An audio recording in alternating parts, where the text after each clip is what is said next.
Yo recuerdo cuando era niño, es algo que me marcó porque solo lo hice una vez. Yo no sé si usted ha podido hacerlo más veces, pero yo nunca había volado un papalote. ¿Alguien aquí ha volado un papalote? Yo solo una vez en la vida, aquí infancia, solo una vez me llevó mi mamá ahí y fue en el Parque de la Paz, en ese tiempo, un fin de semana en el Parque de la Paz, íbamos ahí y un día mi mamá sacó ese papalote y yo veía a los demás volar eso tan alto y estaba tan emocionado porque nunca había hecho eso. A veces íbamos a la sabana y eso, que le pagábamos al señor de los que tienen los caballos, entonces ahí darle la vueltita ahí con el caballo, pero estaba tan emocionado de poder volar ese papalote. Lo que pasa es que ya sacamos el asunto, ¿verdad? Tiene ese cordón largo y yo empiezo a tirarlo y nada que sube, ¿verdad? Y nada que sube. Y mi mamá me decía, David, tiene que esperar que venga el viento, ¿verdad? Para que eso se eleve. Y le daba y le daba y le daba y nada, ya estaba cansado y nada que subía el bendito papalote hasta que, gente, se vino esa ráfaga de viento, ¿verdad? Donde agarró el papalote y lo tiré y se fue y comenzó a elevarse, elevarse, elevarse hasta que ya con costo lo podía ver, ¿verdad? Ahí entre las nubes, muy, muy emocionante.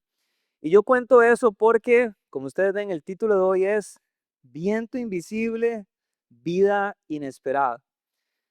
Hay cosas que por más esfuerzo, que por más que yo le dé y le dé y le dé, hay cosas que solo Dios puede elevar. Hay cosas que solo Dios puede levantar.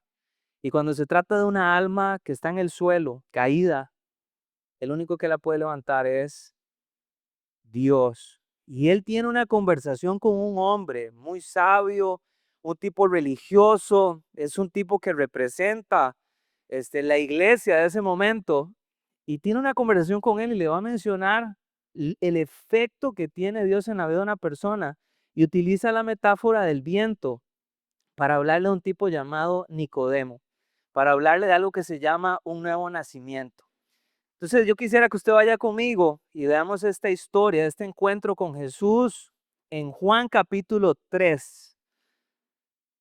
Juan capítulo 3. Y vamos a estar ahí desde el verso 1 en adelante.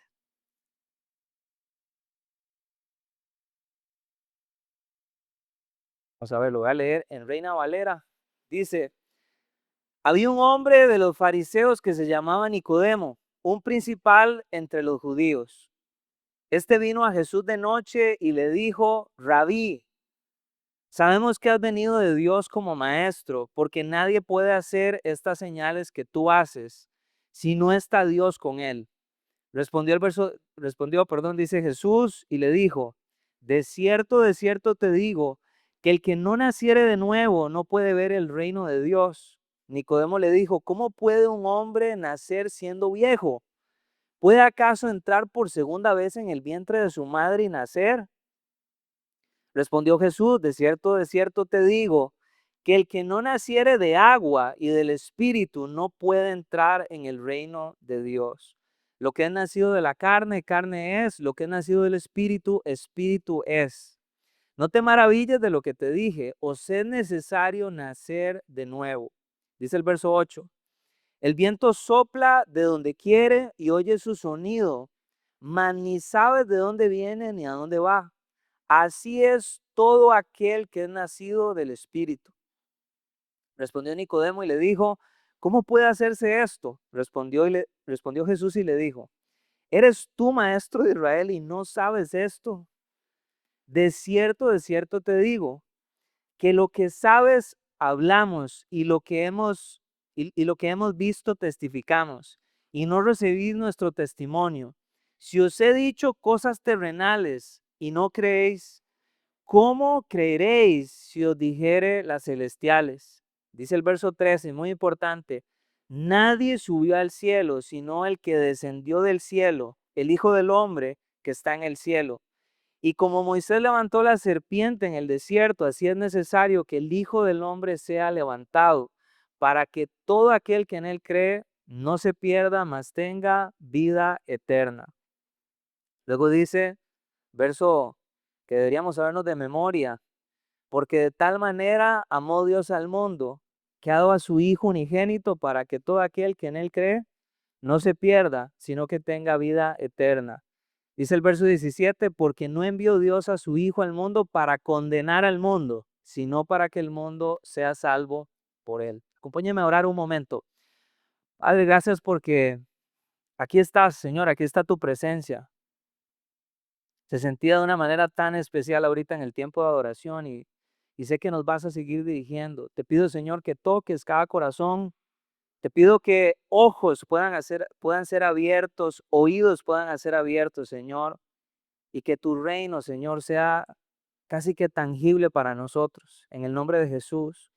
Señor, queremos escuchar tus palabras y ponerlas en práctica. Queremos ser sabios.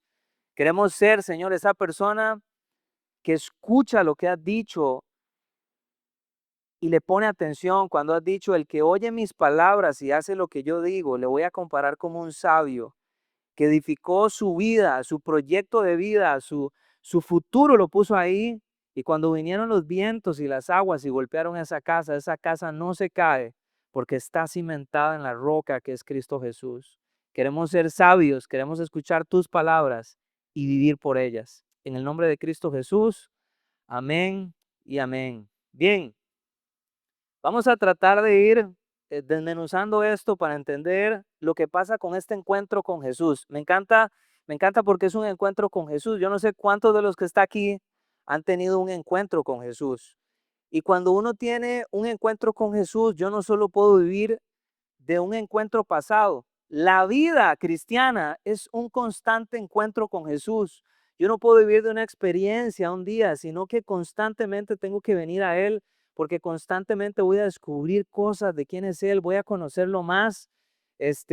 Entonces es emocionante. Y aquí hay un tipo que está teniendo un encuentro maravilloso. Dice el verso 1 otra vez. Había un hombre de los fariseos que se llamaba Nicodemo, un principal entre los judíos.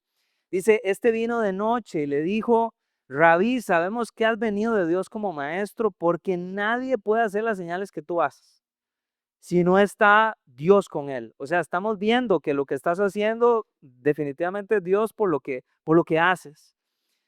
Dice el verso 3, respondió Jesús y le dijo, de cierto te digo que el que no naciere de nuevo no puede ver el reino de Dios. Vean, si solo leyéramos el versículo 1, si solo leemos el versículo 1, tenemos bastante información de Nicodemo. Por ejemplo, aquí puedo ver una descripción física, me dice que Nicodemo es un hombre. Luego me dice descripción étnica, es un judío. Y descripción espiritual, es un fariseo. Es un fariseo. Ahora, déjenme explicarles un poco lo que eran los fariseos. Tal vez algunos de ustedes saben quién era un fariseo y qué era lo que hacía.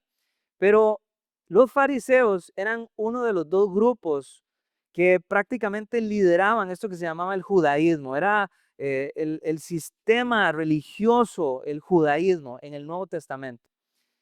Y cuando digo dos grupos, el judaísmo tenía dos alas. Una ala que era conservadora y una ala que era más liberal. Conservadores, los fariseos. Más liberales, un grupo que se llamaba saduceos. Ahora, ahí leyendo, hay un historiador judío que se llama Flavio Josefo. Él hablaba que en el tiempo de Jesús habían aproximadamente 6,000 fariseos. Ahí en el tiempo de Cristo, 6,000 fariseos. Pero la pregunta que yo no sé si usted se la hace es, ¿de dónde surgen los fariseos? ¿A dónde aparecieron? Porque nosotros leemos la Biblia en el Antiguo Testamento y no hay ningún rastro de fariseos en el Antiguo Testamento. ¿De dónde vienen? ¿Cómo es que se gesta esto? Se cree que ellos surgen entre el Antiguo Testamento y el Nuevo Testamento. Entre el Antiguo Testamento y el Nuevo Testamento hay aproximadamente 407 años. Se le llaman los 400 años de silencio, pero es este lapso en donde Dios no habló más por un tiempo hasta que comenzamos a leer que un niño nació en Belén y comienza a relatarse todo lo que es el Nuevo Testamento. Pero posiblemente en estos 400 años, como no tenemos información de fariseos en el Antiguo Testamento, es que ellos comienzan a surgir. Ahora, todos nosotros, ¿verdad? Yo creo que si yo le digo fariseo a alguien, no es algo muy bonito, sino que inmediatamente es como una ofensa, porque estamos acostumbrados a ver a los fariseos como la gente que se oponía a Jesús. Los fariseos eran los que eran legalistas, los que imponían reglas, los que no actuaban con amor, sino que actuaban por la ley y estaban sesgados en eso. Entonces, yo quiero que ustedes vean que no siempre fue así. No siempre fue así. En algún momento, cuando Israel había sido arrebatado y llevado al exilio, ¿por qué? Porque habían caído en idolatría, habían hecho pecado, habían hecho lo malo delante de Dios. En algún momento Dios permite algo trágico, ¿verdad? Ellos son prácticamente al mando de Nabucodonosor, son tomados y se los llevan en un exilio hacia Babilonia. Ahí pasan muchos años hasta que poco a poco, si usted lee historias como Nehemías, Esdras, Nehemías, la historia de Zorobabel, nos damos cuenta que ellos pueden regresar de nuevo a la tierra de Jerusalén. Pero como eso había sido tan doloroso, como eso había sido tan trágico, muchos de ellos comienzan a decir, no queremos volver a vivir la vida que llevamos antes, no queremos volver a caer en idolatría, no queremos caer en eso que nos llevó a ese exilio, queremos guardarnos, queremos vivir una vida santa. Y comienza a gestarse un movimiento de personas que querían desmarcarse para vivir una vida santa para Dios, una vida devota para Dios. Y ese grupo, cuando usted se mete en la historia, va a descubrir que había un grupo que se llamaba los Perushim. Perushim. Prácticamente significa los separados. Ellos querían vivir separados para Dios. Muy bonito, suena maravilloso, o sea, suena precioso, pero como muchas cosas comienzan bien y con el tiempo comienzan a deformarse, estos tipos, lo que comienza con una devoción, termina convirtiéndose en una tradición hueca, termina convirtiéndose en una religión alrededor de unas reglas sin sentido, legalistas. Empezaron a construir, vamos a ver, Dios había dado normas y ellos tomaron esas normas y a esas normas le pusieron preferencias de ellos, le metieron tradición, le metieron costumbres y llevaban estas costumbres al nivel de la palabra de Dios, como si Dios mismo hubiera dicho eso. Entonces, poco a poco el corazón comienza a endurecerse y ellos comienzan sencillamente a imponer este tipo de vivencia. En medio de este sistema, en medio de este sistema religioso, en lo que se convierten estos fariseos, hay un hombre llamado Nicodemo en el tiempo de Jesús. Nicodemo, fariseo sí, religioso sí, pero también es alguien que está buscando algo. Hay algo que está en el hueco del alma de Nicodemo que comienza a emerger cada vez que escucha a Jesús hablar. Es como que cada vez que Jesús habla, uy, hay algo que lo atrae. Es como hay fuego en sus palabras. Hay una pasión cuando escucha a Jesús hablar. Ve un equilibrio de gracia, ¿verdad? Ve la forma en cómo él habla y definitivamente comienza a sentirse atraído por Jesús. Pero vamos a volver al versículo 1. Dice, había un hombre de los fariseos que se llamaba Nicodemo. Nico. Nico se llama también el perrito que tiene Jay, ¿verdad? Nico. Un principal entre los judíos. Me dice de él políticamente. Me dice de él políticamente porque me dice que era un principal de los judíos. Otra traducción me dice que es un gobernante entre los judíos. ¿Qué significa eso? Significa que los judíos tenían un sistema político que era una corte suprema que se llamaba el Sanedrín. Si alguna vez has escuchado eso, el Sanedrín, bueno, era esta corte influyente, religiosa y política para la nación. Y este Sanedrín era conformado por 71 miembros y Nicodemo era uno de ellos, nuestro amigo Nico. Entonces era un tipo con mucha autoridad, era un tipo prominente.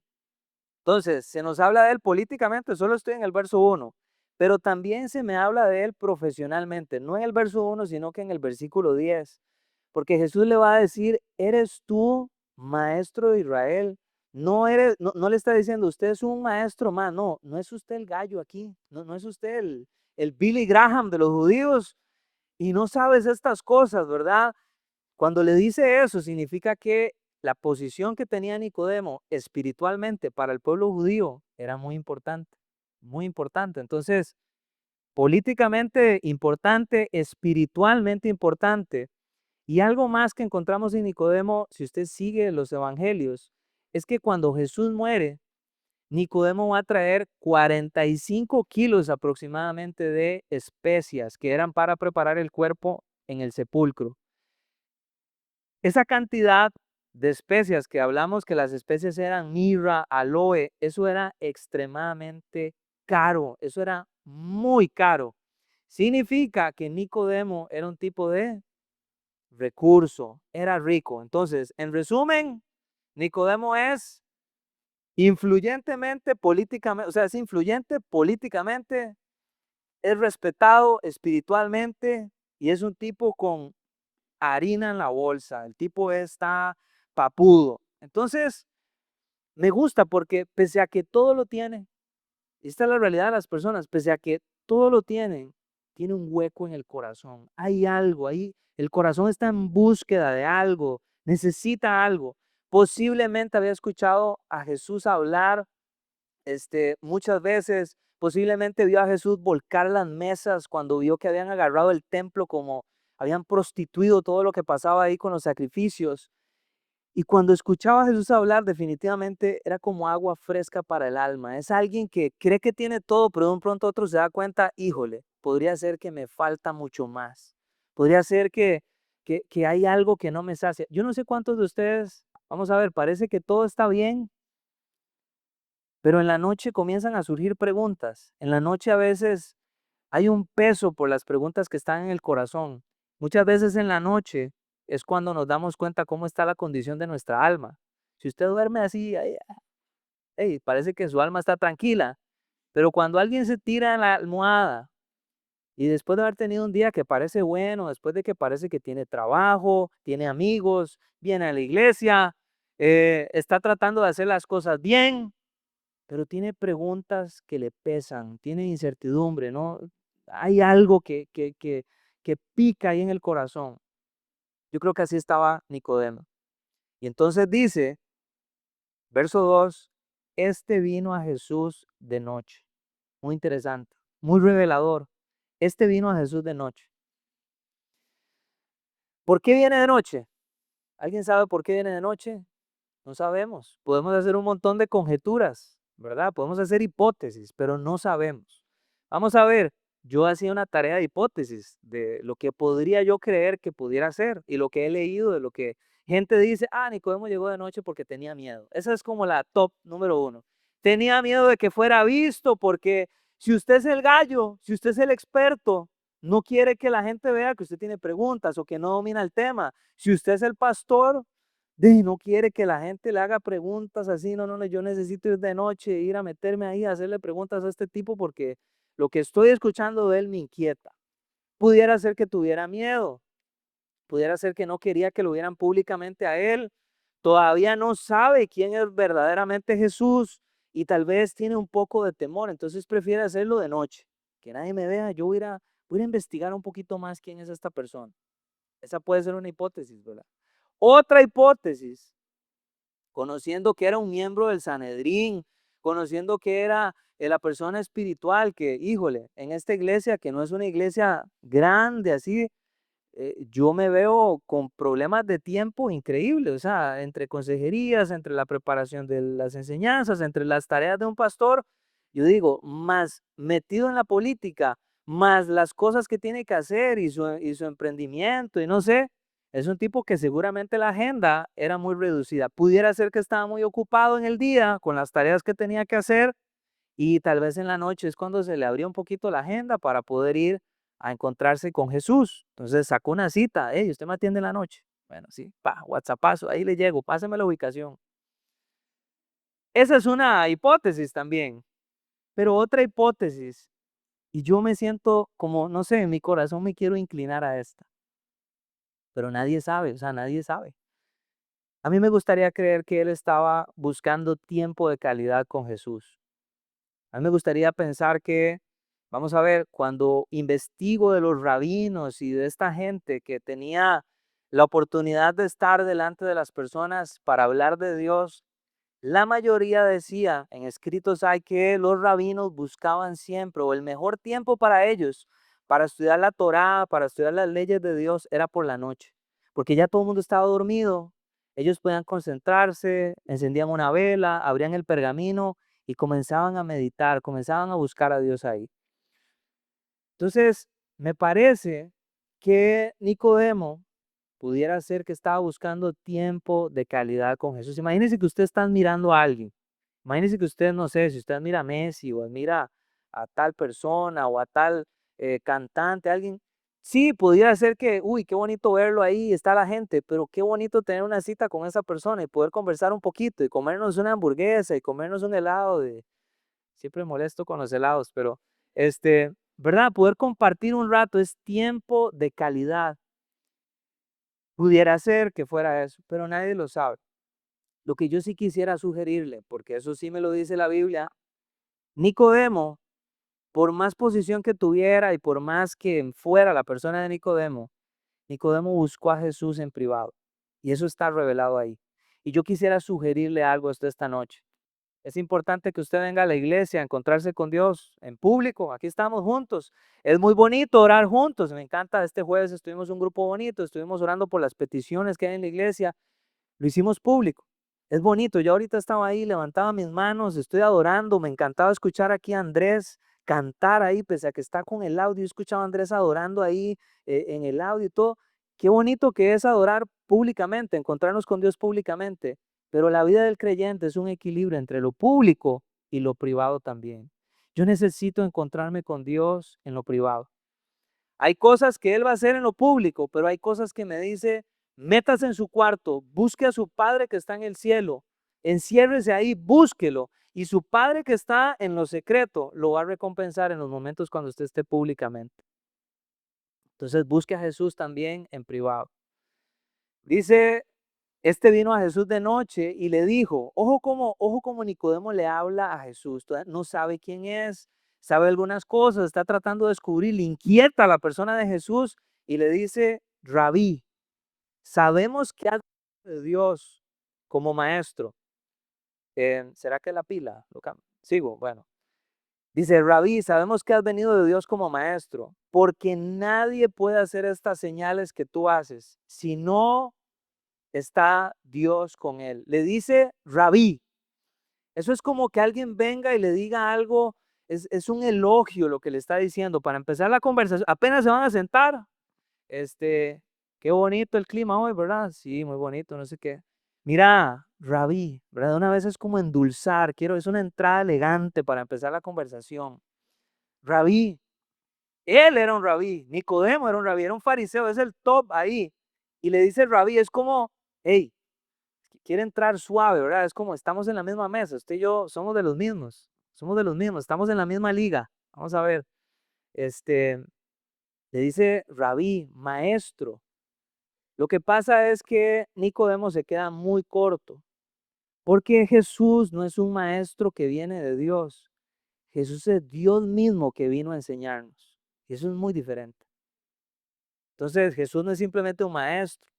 Luego Nicodemo hace una suposición común, ¿verdad? Él piensa, mira, este maestro es el nuevo maestro aquí, ¿verdad? Está haciendo cosas interesantes, Dios lo está usando, está haciendo milagros y le dice, nadie puede hacer lo que tú haces si Dios no está con él. O sea, no sería posible que usted haga lo que usted hace si Dios no estuviera respaldándolo. Otra vez Nicodemo se queda corto, porque Jesús no solo actúa con el poder de Dios, Jesús es Dios en acción.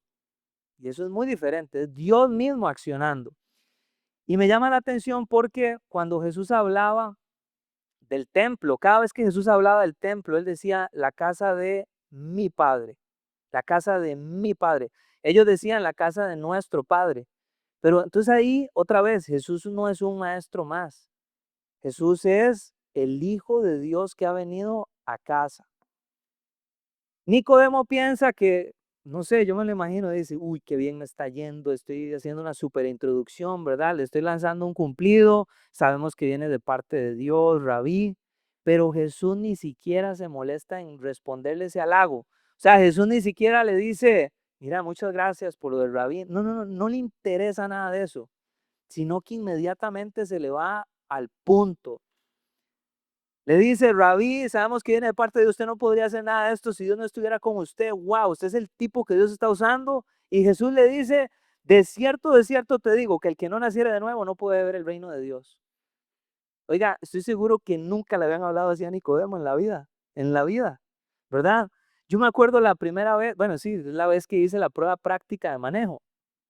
Yo me monto, ¿verdad? Estoy en el carro y, bueno, Fer conoce la historia, porque me marcó ese tipo, me sentí inferior, mira qué raro.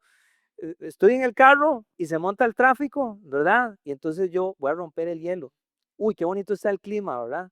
Aquí no venimos a hablar del clima, no venimos a hablar del sol, de la lluvia. Esto está en una prueba de manejo. Vaya a ver si volví a hablar en todo el camino. O sea, yo iba, hasta que iba temblando, ¿verdad? Ahí en San Carlos, donde me tocó hacer la prueba. Jesús no es así, o sea, Jesús no lo, vamos a ver, Jesús no está maltratando a Nicodemo. Jesús, yo quiero que ustedes sepan, Jesús ama profundamente a Nicodemo. Jesús está viendo a Nicodemo ahí y ya Jesús está dispuesto a morir por Nicodemo. Lo ama profundamente. Lo que pasa es que Nicodemo quiere tener una conversación de teología con Dios, con Jesús. Y Jesús no está interesado en eso. Jesús está interesado en el corazón de Nicodemo. Jesús está interesado en transformar la vida de Nicodemo. Entonces no le interesa mucho una charla trivial con Nicodemo, quiere ir de una vez al grano y me encanta eso. No juega el juego de apariencias, no entra en el asunto de títulos religiosos. Uy, el apóstol, el profeta, hay gente que le gusta eso. Jesús, no le Jesús está enfocado en el corazón, él busca el corazón. Todo bien con las personas que hacen, no estoy diciendo que el título sea malo, lo que está malo es cuando busco el título por encima de lo importante. Ahora, dice el verso 3, respondió Jesús, de cierto te digo, que el que no naciere de nuevo no puede ver el reino de Dios. No puede ver el reino, a menos que alguien nazca de nuevo, es que puede ver las cosas. Si no nace de nuevo, no puede ver las cosas. Y eso me impacta y al mismo tiempo me aterra un poco, o sea, me da un poco de temor, porque si usted no puede ver algo, solo hay dos opciones. La primera es que o está demasiado lejos, entonces uno medio lo puede ver, o la segunda opción es que esté ciego para poder ver eso. Entonces, y cuando veo la primera opción es que esté demasiado lejos. Jesús todo el tiempo dijo que el reino de Dios no estaba lejos, sino que el reino de Dios se había acercado. El reino de Dios está aquí, el reino de Dios se ha acercado. Entonces, la primera opción, descartada. ¿Cuál es la segunda opción que nos queda? Ciegos, ciegos, ceguera. Entonces yo me ponía a meditar el montón de cosas que hay a nuestro alrededor que nosotros ni siquiera podemos ver. Vamos a ver, si usted pudiera ver el montón de bacterias que hay alrededor suyo, santísima, híjole, nos da un ataque, ¿verdad? Porque, sí, o sea, es un montón. Cuando me doy cuenta que la boca tiene un montón de bacterias, y aquí está, ¿cierto o no, Doc? O sea, es un montón de bacterias, entonces, vean, yo hasta que me hago gárgaras de Listerine, porque me aterra saber que hay bacterias y estoy lleno de bacterias y entonces ¿verdad? Pero no podemos ver ese mundo y están las bacterias, es una realidad, están, pero no las podemos ver. Algunos de ustedes sabrán, quizá no todos, pero yo estudié ingeniería de audio. No me acuerdo mucho de cómo usar una consola, no me acuerdo nada de eso, pero me acuerdo la esencia, me acuerdo lo básico, me acuerdo la estructura. Y una de las cosas que uno encuentra son el montón de frecuencias que yo no puedo escuchar, el ser humano no puede escuchar. Hay frecuencias que están sonando, pero las escuchará la ballena, pero yo no la puedo escuchar. No tengo la capacidad auditiva para poder escuchar eso. Hay frecuencias demasiado altas que yo no puedo escuchar, pero un murciélago sí puede escuchar. Entonces, hay un montón de cosas a nuestro alrededor que no podemos ver, no podemos percibir. Jesús no quiere que su reino sea una de esas cosas. Jesús quiere que usted lo pueda ver. Jesús quiere que yo pueda estar pendiente de lo que está pasando a mi alrededor. La pregunta es si yo puedo ver el reino de Dios. Esa es la gran pregunta. ¿Será que yo puedo ver alrededor mío el amor de Dios, la bondad de Dios, la misericordia que hay en su reino, la esperanza de su reino, la bondad? ¿Será que puedo verlo o estoy ciego y no puedo ver el reino de Dios? Es una pregunta importante que hay que hacerse. Me gustaba que estaba hablando antier con mi mamá y mi hermana nos contaba una historia de que el lugar donde ella está viviendo ahorita en San José, al lado hay un parquecito, hemos ido y es un parquecito precioso, pero muy bonito. ¿verdad? Y ella nos contaba que ese parque lo donó a la señora de los apartamentos donde ella vive. Y le digo yo, ¿cómo que lo donó? Pero eso es carísimo, ¿dónde está ahí eso? Sí, ella lo donó, pero siempre está limpio y ustedes son los que tienen que pagar para mantenerlo. No, ella lo donó y ella lo mantiene para la comunidad. Yo decía, uno ve eso y yo no sé si usted puede ver el reino de Dios ahí. Son actos de generosidad, es alguien que quiere servir a los demás. Eso viene, eso viene de Dios, ¿verdad? No sabemos el corazón de esa señora además, pero ahí está el reino de Dios siempre alrededor nuestro. Acciones que solo pueden venir de lo que Dios puede producir en la vida de una persona. La pregunta es, ¿estoy viendo el reino de Dios o no lo estoy viendo? ¿Lo puedo percibir o no lo puedo percibir? ¿Qué tengo que cambiar para poder ver el reino de Dios? Y Jesús dice, de cierto te digo, que el que no naciere de nuevo no puede ver el reino de Dios. No puede. Y Nicodemo le dijo, ¿cómo puede un hombre nacer siendo viejo? ¿Puede acaso entrar por segunda vez en el vientre de su madre y nacer? O sea, yo ni siquiera me imagino eso. O sea, y él no lo puede entender. Está muy confundido Nicodemo. Él pensaba que nacer una vez era suficiente, pero ahora Jesús le está diciendo que tiene que nacer de nuevo. Le está diciendo a un judío que desde que el judío nace, siente que ya es heredero de una promesa de Abraham, siente que no tiene que hacer nada porque ya es judío, ya es parte, ya es del pueblo de Dios. Y Jesús le está diciendo, no es suficiente el que usted naciera físicamente. Usted tiene que nacer de nuevo. Se lo dice al mero mero. Y se queda, ¿cómo yo tengo que nacer de nuevo? ¿Cómo es eso? Lo descoloca completamente a Nicodemo. Nicodemo no entiende porque Nicodemo solo está enfocado en el plano físico. Solo está enfocado en el plano físico. ¿Cómo me puedo meter en la panza de mi mamá? ¿Cómo puedo hacer eso? No puedo meterme en el útero. O sea, qué locura. ¿Cómo me está diciendo eso? No lo puede entender. No lo puede entender. De hecho, cuando Jesús habla nacer de nuevo, en el idioma original significa nacer de arriba. Es lo que dice la palabra, nacer de arriba, nacer de nuevo. Es un nuevo comienzo que viene solo de Dios. Respondió Jesús, de cierto te digo, que el que no naciere de agua y del Espíritu no puede entrar en el reino de Dios. Algunas personas piensan que eso es bautismo, que es el bautismo que hacemos la iglesia, ¿verdad? Entonces sumergimos a una persona, pero cuando leemos otras partes de la Biblia, me queda muy claro que no está hablando del bautismo en agua que hace la iglesia y que Cristo nos mandó a hacer como ordenanza. ¿Por qué no? Porque tenemos el caso del ladrón que estaba en la cruz al lado de Cristo. Ese hombre vuelve a ver a Jesús y le dice, ¿será que alguien como yo tenga lugar en tu reino? ¿Te puedes acordar de mí? Y Jesús le dice, atención, mi amigo, ¿qué problema? Porque no hay agua cerca.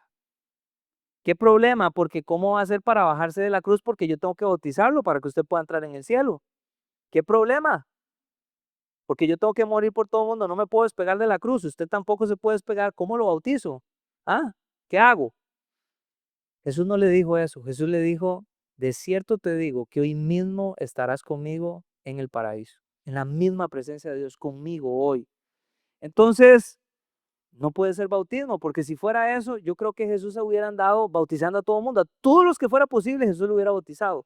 Y ese no fue el ministerio de Jesús. Tampoco calza mucho que sea el bautismo en agua, porque Pablo mismo dijo, Cristo no me envió a bautizar, sino a predicar el evangelio. Entonces, ¿qué significa nacer en agua y nacer en el Espíritu? Muchas posiciones, creo que la más sensata es la siguiente. Cuando una mujer está embarazada, hay una fuente que se va a reventar, ¿y qué va a salir? Agua. Y cuando sale el agua, corra, porque ¿qué viene? Viene una persona, va a nacer una persona. Ese es el nacimiento físico de una persona. Pero aparte de eso, dice, no solo tiene que nacer una persona para que, o sea, para que una persona nazca de nuevo, número uno, tiene que existir, o sea, tiene que nacer físicamente. Pero no basta solo con nacer, tiene que haber un segundo nacimiento y este nacimiento es espiritual. Este primer nacimiento pudiera ser que usted viva toda su vida y no puede ver el reino de Dios. Pero para ver el reino de Dios tiene que haber un segundo nacimiento espiritual. Espiritual. Entonces, Dice, lo que es nacido de carne, carne es. Lo que es nacido del espíritu, espíritu es. No te maravilles, Nicodemo, o sea, no se sorprenda de lo que le estoy diciendo. Os es necesario nacer de nuevo. Otra vez, Nicodemo está confundidísimo, o sea, está trabado en lo que le está diciendo, está sorprendido. Porque lo que Nicodemo solo entiende es la realidad física de las cosas, solo entiende el plano material de lo que está viendo, lo que es tangible. No puede entender el mundo espiritual, pese a que es la persona a la que usted acudiría para que le explique lo espiritual. Nicodemo no puede entender eso, solo está trabado en lo físico. Y yo quiero que usted sepa esto. Yo sé que es más fácil poder, para creer, tocar, para poder creer, quizás sea más fácil saborear algo, tocar, sentir, pero usted y yo no somos personas físicas teniendo una experiencia espiritual. Usted y yo somos seres espirituales teniendo una experiencia física, y eso lo cambia todo, todo. ¿Por qué? Porque Jesús está hablando de que hay cosas que yo pudiera estar viviendo físicamente, que necesito entender que hay otra dimensión de las cosas, de lo que yo estoy viendo, hay una dimensión espiritual.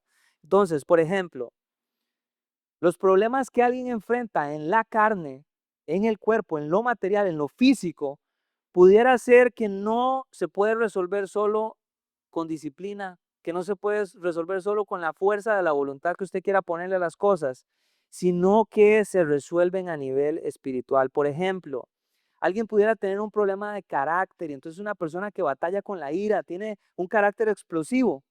Pudiera ser que eso a alguien se le solucione con ciertas terapias para controlar la ira.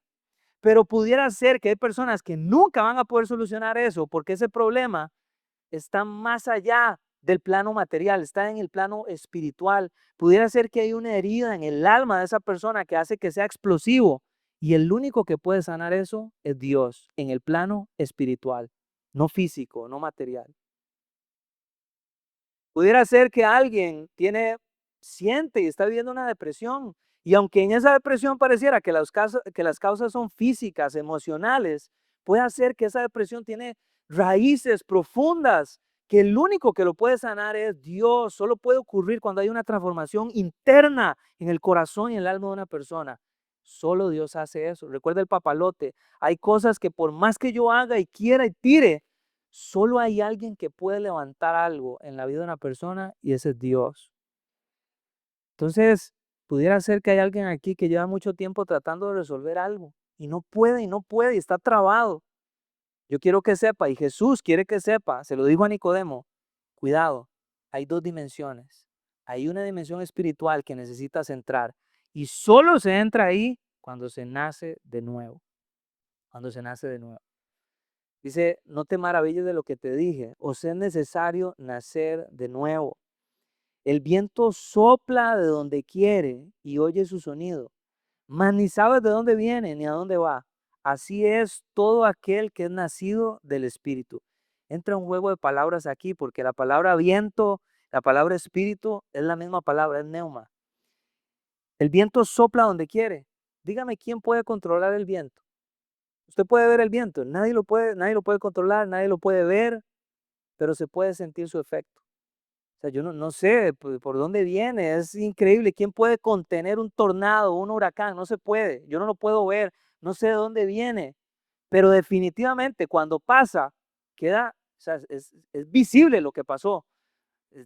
Vamos a ver, un huracán despedaza todo, y cuando pasa se ve el efecto de ese huracán. ¿Qué está diciendo Jesús con esto? Así es todo aquel que nace del Espíritu. Cuando una persona pone su fe en el Hijo de Dios, le abre su corazón y reconoce que lo necesita, que necesita de Dios en el corazón, comienza un viento a soplar en la vida de esa persona. Comienza a soplar. No hay manera de controlar ese viento. No hay manera de controlar lo que va a pasar con esa persona. Y poco a poco usted comienza a ver el efecto de lo que ocasionó Dios en la vida de esa persona. Pero ¿cómo es posible si este man era el ser más egoísta y ahora es generoso? Si ese era amargado y ahora es amable. Si tenía la vida destruida y ahora no puedo ver el Espíritu Santo, pero estoy viendo el efecto del Espíritu Santo en la vida de alguien. El Espíritu Santo de Dios cambia a las personas. Así que como el viento físico cambia el lugar, el Espíritu de Dios cambia al ser humano y su efecto es inconfundible. Hay una marca de Dios en la vida de las personas cuando le entregamos nuestra vida a Él. Dice el verso 9. Respondió Nicodemo y le dijo, ¿cómo puede hacerse esto? Respondió Jesús y le dijo, ¿eres tú, maestro de Israel, y no sabes esto? Yo creo que Jesús se ríe un poquito cuando le dice esas cosas para suavizar. De cierto te digo, que lo que sabemos hablamos y lo que hemos visto testificamos y no recibís nuestro testimonio. Si os he dicho estas cosas terrenales y no creéis, ¿cómo creeréis si os dijere las celestiales? Nadie subió al cielo sino el que descendió del cielo, el Hijo del Hombre que está en el cielo. Y como Moisés levantó la serpiente en el desierto, así es necesario que el Hijo del Hombre sea levantado, para que todo aquel que en él cree no se pierda, mas tenga vida eterna. Vean, ninguno de nosotros puede alcanzar a Dios. Nadie puede. No importa cuánto alguien lo intente, no importa cuántas reglas usted quiera seguir, no importa las cosas que usted pueda hacer, usted está atrapado en una prisión que se llama tiempo y espacio. Los seres humanos estamos en una prisión de tiempo y espacio. Nadie puede salir de ahí, nadie puede ir al cielo y venir a Dios. Por eso Dios fue el que vino y nos visitó. Es muy diferente. Las religiones dicen que usted tiene que hacer esto y esto para alcanzar a Dios. El cristianismo dice, usted no puede hacer nada, por eso Dios tuvo que venir. Por eso es Emmanuel, Dios con nosotros. Dios se vino a vivir a nuestro barrio. Dios se encarnó en carne humana para poder acercar el reino de Dios a nuestras vidas. Entonces, diferencias, religión dice, usted tiene que hacer estas cosas para alcanzar a Dios. Cristianismo dice, Dios vino a usted. No se trata de lo que yo pueda hacer para llegar a Dios, sino de lo que Dios hizo para llegar a mí. Y Jesús dijo, nadie ha subido al cielo, excepto el que bajó del cielo, Jesús, el Hijo del Hombre. Y entonces Jesús le cuenta a Nicodemo, porque Nicodemo sabe esa historia, le recuerda Números capítulo 21, cuando los israelitas en algún momento necios, ¿verdad? Seguían quejándose, incluso se quejaban del pan que Dios les daba. Y entonces Dios permite que vengan unas serpientes venenosas. Y entonces las serpientes venían y los picaban y se estaban muriendo. Y Dios viene y en misericordia, porque siempre ha sido misericordioso, siempre ha creado un plan de salvación. Le dice a Moisés, Moisés, haga una serpiente de bronce, la vas a poner en un bastión, un palo grande, y la vas a poner para que esté visible a todos los israelitas. Y cuando las serpientes venenosas vengan y piquen a los israelitas, pero el israelita que vuelva a ver esa serpiente de bronce en ese momento va a ser sano, va a sobrevivir. Imagínense qué locura, hay cosas en la Biblia que uno dice, wow, qué historias, ¿verdad? Pero era así. Prácticamente Jesús lo que está haciendo, está anunciando lo que va a pasar con él.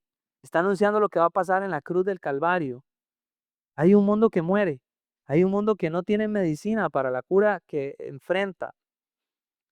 Pero todo el que vuelva a ver al Hijo de Dios y reconozca que está en la cruz pagando el pecado que él no puede pagar, esa persona encuentra salvación en Dios. Y Jesús le dice eso. Y cuando los israelitas volvían a ver la serpiente, vean, de verdad era algo tan sencillo, era muy sencillo, pero tenían que hacer dos cosas. Dios siempre hace algo, pero también nos responsabiliza a nosotros para hacer algo. ¿Qué tenían que hacer los israelitas cuando venían las serpientes y los picaban? Número uno, reconocer que están en peligro. Tienen que reconocer que hay un peligro de una serpiente venenosa. Eso significa necesito reconocer que necesito ayuda.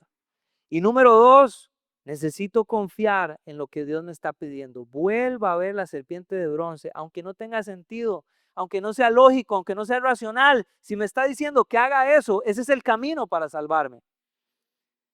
Y Jesús dijo, esta es una imagen de lo que voy a hacer. Voy a ser levantado en una cruz y todo aquel que crea en el Hijo de Dios no se va a perder, sino que va a tener vida eterna. La pregunta es, si usted tiene la capacidad hoy, la decisión de confiar en el Hijo de Dios, en su sacrificio, en lo que hizo por usted. Si es así, salvación. Si no es así, condenación. Verso 16, porque de tal manera amó Dios al mundo que ha dado a su Hijo unigénito para que todo aquel que en él cree no se pierda, mas tenga vida eterna. El Evangelio en un versículo. La Biblia en un versículo. Ahí está. Dios amó al mundo a tal punto que dio a su Hijo lo más preciado para que todo aquel que crea en Jesús no se pierda, sino que tenga vida eterna.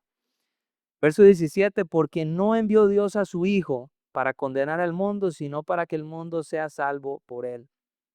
Esa es la razón principal de la operación rescate de Dios. No envió a su Hijo para condenar al mundo, sino para que sea salvo. Esa es la intención, ese es el corazón de Dios, que la gente se salve porque nos ama. Ahora, yo quiero terminar con esto y tal vez prepararnos para el tiempo de la mesa del Señor. Yo quiero que usted sepa algo por lo que Jesús va a decir después. En los siguientes versos va a decir que el que crea en el Hijo de Dios, salvo, pero el que no crea en el Hijo de Dios ya está condenado. Y yo quiero que usted vea que la salvación, vamos a ver, si tuviera que dar un ejemplo, yo veo la salvación como una moneda que tiene dos caras. Por un lado, si usted cree en Él, entonces salvación.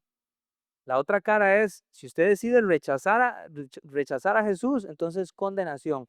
No dice que va a ser condenado a futuro, no, ya está condenado. ¿Por qué me dice que ya está condenado? Porque la Biblia me dice, por cuanto todos pecaron, están destituidos de la gloria de Dios y la paga de ese pecado es muerte. Toda persona que nace, por más lindo que se vea, y te quiero yo y tú a mí, ya viene con una naturaleza pecaminosa. Esa persona viene en rebeldía, esa persona viene una vez que cobre conciencia, ese niño va a mentir, ese niño va a hacer lo malo porque hay una naturaleza pecaminosa.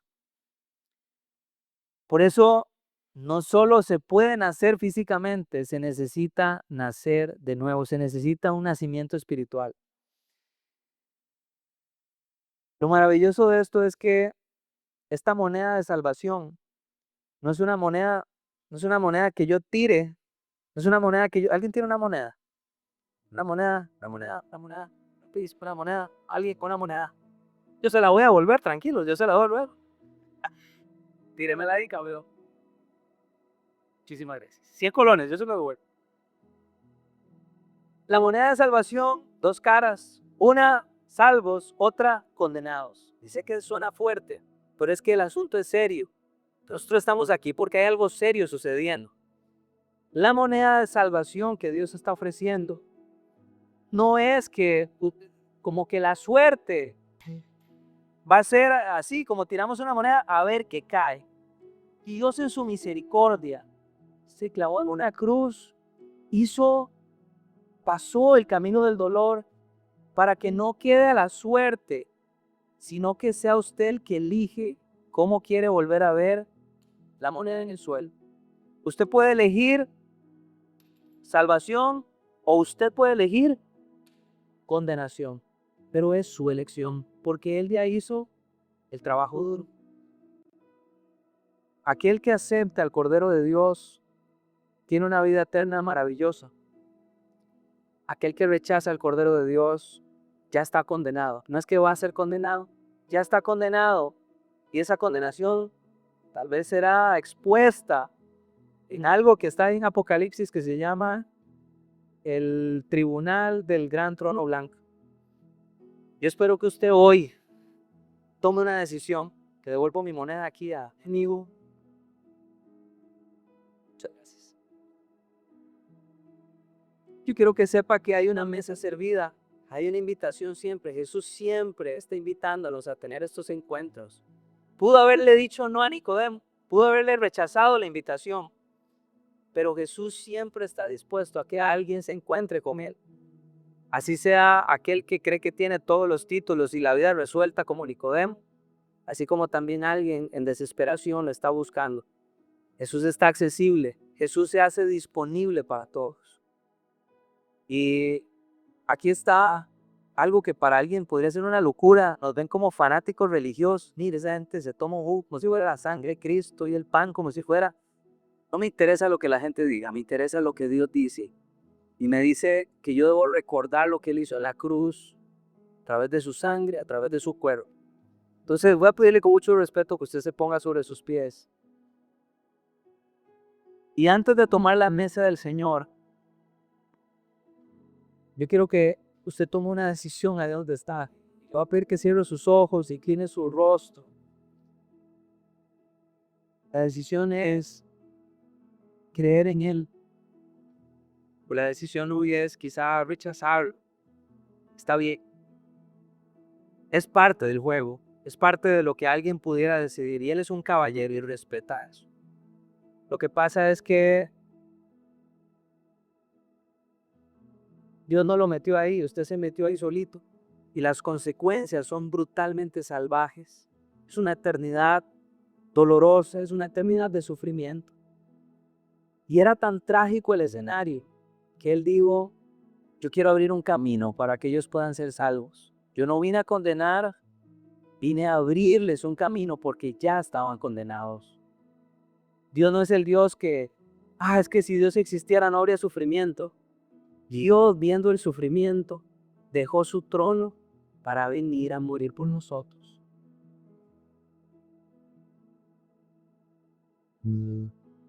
Si hay alguien que hoy siente en el corazón la invitación de Dios, no hay que entenderlo todo, lo que tengo que entender es lo que está en juego. Creer en Él. Yo quisiera que usted ahí con sus ojos cerrados pueda decirle: Jesús, es la oración que inicia todo. Es la conversación que abre las puertas del cielo para alguien. Jesús, yo creo en ti. Jesús, yo creo que tu palabra dice que yo estaba muerto en mis delitos y pecados, en mis transgresiones, pero viniste para darme vida. Yo creo que me metí en el problema solo, pero en este problema, Señor, tú soplaste misericordia y abriste un camino para mí. Yo creo en ti, yo creo en Jesús. Yo creo en Jesús. Si esa es su decisión, yo quiero que usted sepa que usted está poniendo la moneda de la cara de la salvación. Y el cielo en este momento se abre para ti. No tienes que esperar hasta morir para disfrutar del reino de Dios. El reino de Dios está aquí ahora. Hoy la eternidad viene a tu corazón. La paz de Dios, la bondad de Dios, la misericordia de Dios, la esperanza de Dios. Eres heredero de las promesas de Dios. Y prepárese, porque el viento, el Espíritu Santo, que actúa como un viento, no es viento, es una persona. Tiene el poder de arrasar la oscuridad más salvaje de nuestro pecado y darnos un futuro y una esperanza gloriosa en Él. Así que si usted hizo esa oración, siéntase bienvenido a tomar la mesa del Señor. Esto es para aquellos que creemos en Él. Entonces vamos a abrir el lado del jugo de uva.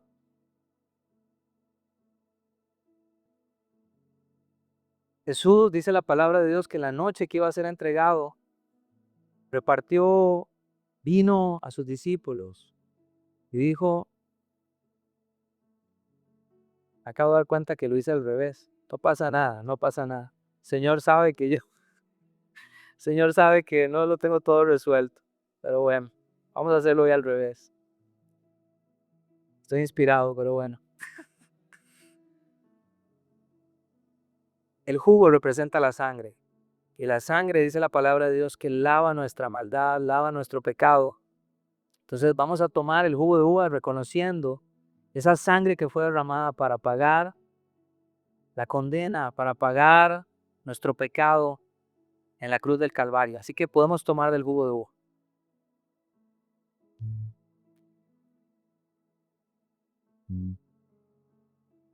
Ahora sí vamos con el pan.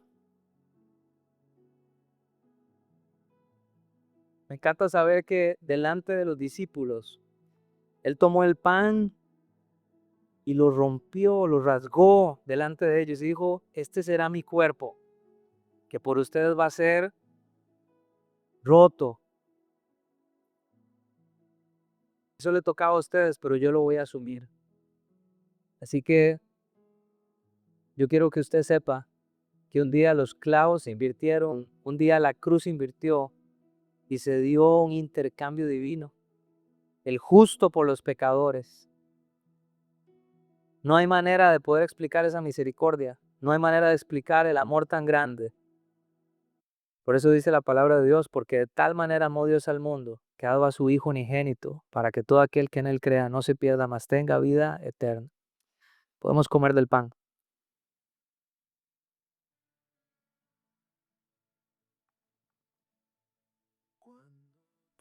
Señor, te doy gracias porque estás acá.